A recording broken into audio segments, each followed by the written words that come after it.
মর্মান্তিক যে গায়ে কাটা দেওয়ার মতন একটা ঘটনা ঘটে গেছে, যে ঘটনার জন্য গোটা দেশ কেন এমন একটা বাজে ঘটনা, মানে আমাদের বলতে গেলে দেওয়ালে পিঠ ঠেকে গেছে। যে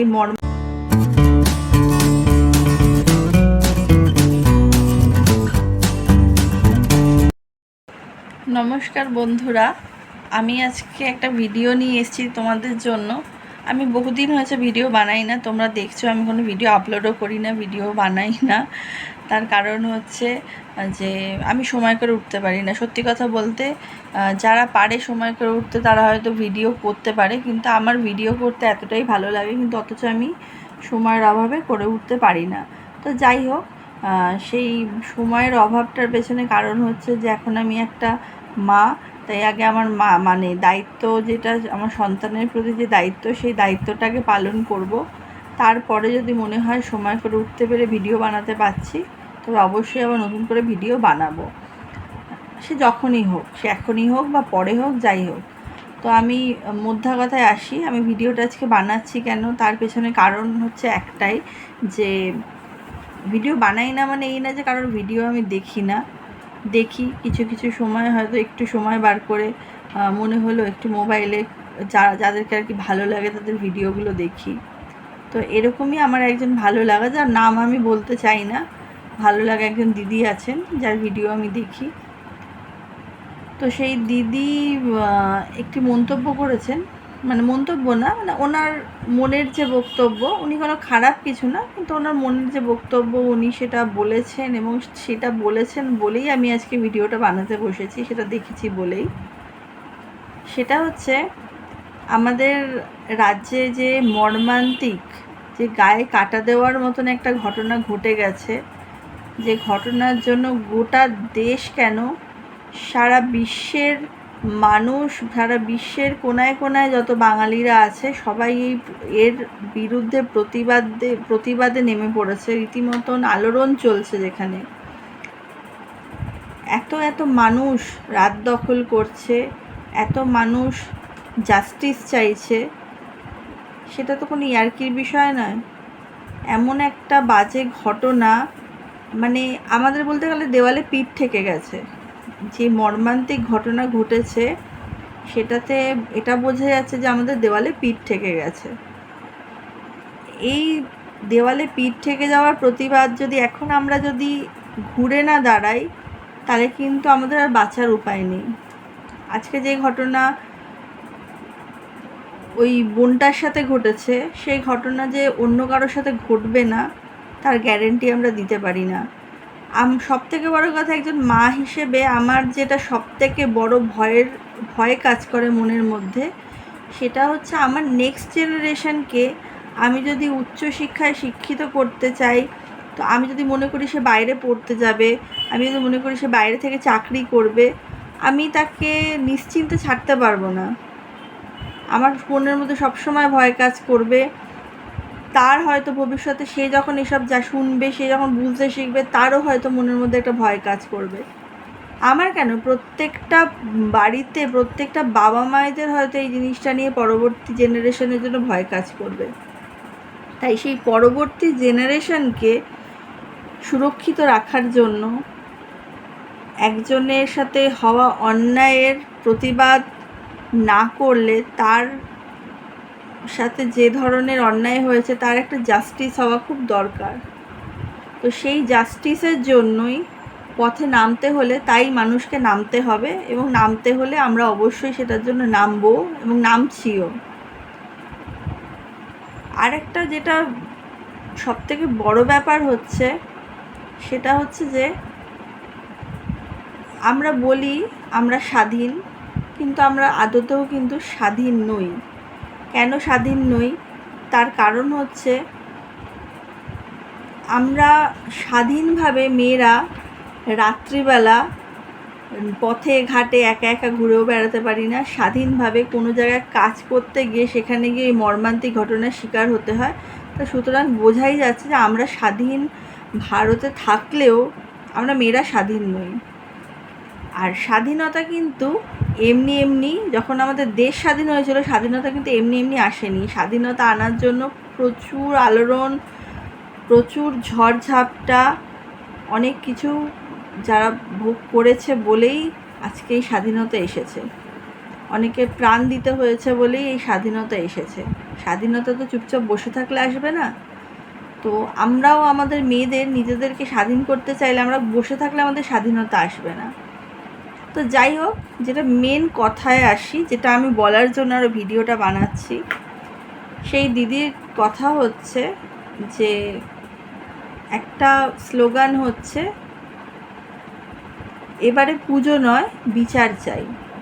বলছে স্লোগানটা এরকম না হয়ে যদি এটা হতো যে পুজোর আগে বিচার চাই, তাহলে সেটা বেশি ভালো হতো। পুজোর আগে বিচার চাই।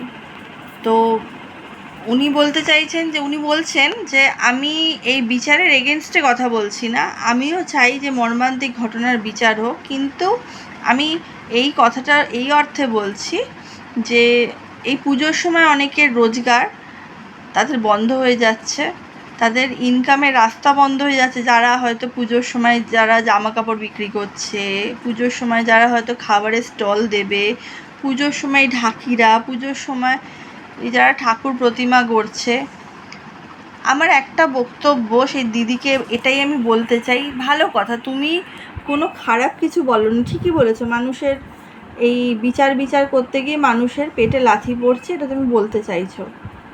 আমার শুধু একটাই কথা দিদি, আমরা কি আজকাল পুজোর সময় শুধু জামা কাপড় কিনি? আমরা কি এই যে বাইরের খাবার দাবার কি শুধু পুজোর সময়ই খাই? আর তোমার মনে হয় সে আগেকার দিনের মতো ঢাকিরা শুধু এই পুজোর জন্যই অপেক্ষা করে, শুধু ঢাক বাজিয়ে 2 টাকা রোজগার করার জন্য? না দিদি, একদমই সেটা নয়। আমরা 12 মাস জামা কাপড় কিনি এখন। আমরা এতটাই বাইরের খাবারের প্রতি এডিক্টেড যে আমরা মানে ফাস্ট ফুড বলতে আমরা তো অজ্ঞান, এবং আমরা প্রত্যেকেই কম বেশি বাড়ির বাইরে গিয়ে কিন্তু হামেশাই খাওয়া দাওয়া করছি। তাই এই পুজোর জন্য তাদের পেট চলবে, পুজো না হলে তাদের পেট চলবে না, তাদের পেটে লাথি পড়ছে, এই কথাটা কোনোভাবেই আমি মেনে নিতে পারলাম না। এটা কোনো মানে আমি তোমার সাথে কোনো বচসা বা যুদ্ধের কথা, মানে তুমি ভাবছো তো তোমার এগেনস্টে কথা বলে তোমার সাথে আমার লড়াই না হচ্ছে, না, একদমই সেটা নয়। আমি তোমার এগেনস্টে না, আমি মানে তোমার কথার একটু পরিবর্তন ঘটাতে চাই, মানে করাতে চাইছি এই পরিবর্তনটা, যে তুমি এই কথাটা বলো না যে পুজোর আগে জাস্টিস চাই। পুজোর আগে জাস্টিস হয়ে গেলে তো অবশ্যই আমরা চাই যত তাড়াতাড়ি হোক তিলোত্তমার জাস্টিস হোক, যত তাড়াতাড়ি হোক অভয়ার জাস্টিস হোক, কিন্তু যতক্ষণ না হচ্ছে সেটা যদি পুজো পর্যন্ত গড়ায়, দরকার হলে পুজোতে আমরা বেরোবো না। এবারে 1 বছর পুজোতে যদি আমরা আনন্দ না করি, আমরা কেউ মরে যাব না, কেউ না খেয়ে মরবো না। তুমি তাহলে কোভিডের সময় চিন্তা করো, কোভিডের সময় লোকেরা কিভাবে ছিল, তার মধ্যেও মানুষ সারভাইভ করেছে, পেটে লাথি পড়েছে, তার মধ্যেও মানুষ হয়তো সারভাইভ করেছে। হ্যাঁ, অনেক হয়তো তার মধ্যেও মর্মান্তিক ঘটনা ঘটেছে, কিন্তু এটা কিন্তু কোভিডের মতনই একটা মহামারী। কোভিড নয়, রোগ, এটাও একটা রোগই বলতে পারি, মানুষের বিকৃত মানসিকতার রোগ, মানুষকে মেরে ফেলছে, তার রোগ। তো সেই রোগের চিকিৎসা হওয়া খুব দরকার একটা জাস্টিসের। যদি এখন জাস্টিস পুজোর আগে চাই বললেই তো সেটা হয়ে যাচ্ছে না। যদি সেটা হতো তাহলে এত মানুষ রাস্তায় নামতো না। দরকার এর একটা প্রতিকার, অবশ্যই দরকার হলে পুজোর যে রাত্রিবেলা আমরা হোল নাইট ঠাকুর দেখি, সেটা না দেখে রাত দখল করা আবার দরকার। পুজো প্রত্যেক বছর আসবে, আনন্দ প্রত্যেক বছর হবে, কিন্তু যে ঘটনা ঘটে গেছে সেই ঘটনার একটা কড়াভাবে প্রতিবাদের দরকার। অবশ্যই এটা আমার বলতে কোনো অসুবিধা নেই, কারোরই বলতে অসুবিধা নেই যে উই ওয়ান্ট জাস্টিস, আমাদের জাস্টিসের প্রয়োজন, আমরা জাস্টিস চাই, তবেই আমরা নেক্সট জেনারেশনকে সুরক্ষিত রাখতে পারবো। এমন জাস্টিস চাই যাতে পরবর্তীকালে কেউ এরকম ঘটনা ঘটানোর আগে সে 10 বার চিন্তা করে যে কী তার ভয়ানক শাস্তি হতে পারে, এরকম জাস্টিস চাই। তাই দিদি, পুজো পুজো করে এখন মাথা কেউ ঘামিও না, এটাই বলতে চাইবো। পুজো জীবনে অনেক আসবে, কিন্তু যে অন্যায় হয়েছে সেই অন্যায়ের প্রতিকার আগে হওয়া খুব জরুরি। তাই পুজোতে কারোর পেটে লাথি পড়ছে এই কথা এখন চিন্তা না করে বরং আমাদের সামনে কি জাস্টিস হতে পারে, সঠিক জাস্টিসের জন্য এগিয়ে যাওয়া উচিত। আমি কেন, সবাই তাই মনে করে। এবং আমি ম্যাক্সিমাম লোক যেখানে দাঁড়িয়ে রাস্তায় রাত দখল করছে, দাঁড়িয়ে বলছে উই ওয়ান্ট জাস্টিস, সেখানে আমিও সেটাই চাই যে জাস্টিস হোক। পুজো নয়, পুজো অনেক আসবে জীবনে, অনেক জামা কাপড় কিনতে পারবো, সারা বছর কিনি, সারা বছর কিনবো, খাওয়া দাওয়া তো সাথে থাকবেই। আর ঢাকিদের কথা যদি বলি, তারা এখন শুধু ঢাক বাজিয়েই যে রোজগার করে তা নয়, মানুষের এখন হয়তো বা অনেক রকম রোজগারের পথ আছে।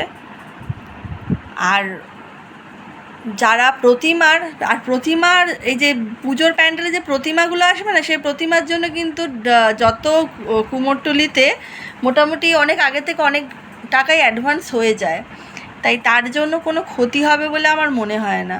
আমি জানি না, আমার কথার হয়তো বিরুদ্ধে অনেকে হয়তো বলতে পারো যে আমি কিছু ভুল কথা বলছি।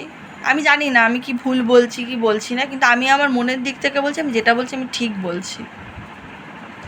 আমি অন্তত আমার দিক থেকে আমি বলতে পারি ঠিক বলছি। আমার ওই কথাটা মনে হয়েছে যে পুজোর আগে জাস্টিস চাই, মানে পুজোটাকেও আমার চাই না, আমার এরকম চাই না। আমার পুজো তখনই হবে যখন আমাদের দেশের যে ঘটনা, মানে আমাদের রাজ্যের মধ্যে যে ঘটনা ঘটে গেছে সেই ঘটনার আগে প্রতিকার হবে, তারপর পুজো হবে। যেখানে নারীর কোনো নিরাপত্তা নেই, সেখানে আরেকজন দেবী, সেও একটা নারী, তার পুজো নিয়ে মাথা ঘামিয়ে লাভটা কি? আগে আমরা যে মেয়েরা, তাদের আগে নিরাপত্তা আগে হোক, আগে তাদের আমরা নিরাপত্তা দিয়ে উঠি, নেক্সট জেনারেশনের জন্য সুরক্ষার ব্যবস্থা করি, তবে আনন্দ না উৎসব তবে তো করব। নয়তো কালকে হয়তো বেরোবো, দেখবো কোনো একটা গলির মোড়ে একটা কোনো সমস্যা, কোনো ঘটনা ঘটছে। কেন?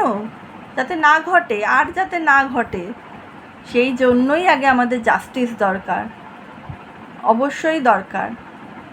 যার বাড়ির মেয়ে, যাদের বাড়ির ঘটনা ঘটে গেছে, একমাত্র তারাই জানে যে কিসের মধ্যে দিয়ে তারা যাচ্ছে। তাই বলবো যে আগে জাস্টিস চাই, তারপর বাকি কথা নিয়ে ভাববো। এখন অন্য কথা ভাবার আমাদের কাছে সময় নেই, অন্য কথা নিয়ে ভাবতে চাইও না। ব্যাস এটাই বলতে চাই। জানি না তোমরা আমার মতে একমত হবে কি না। চলো আসি।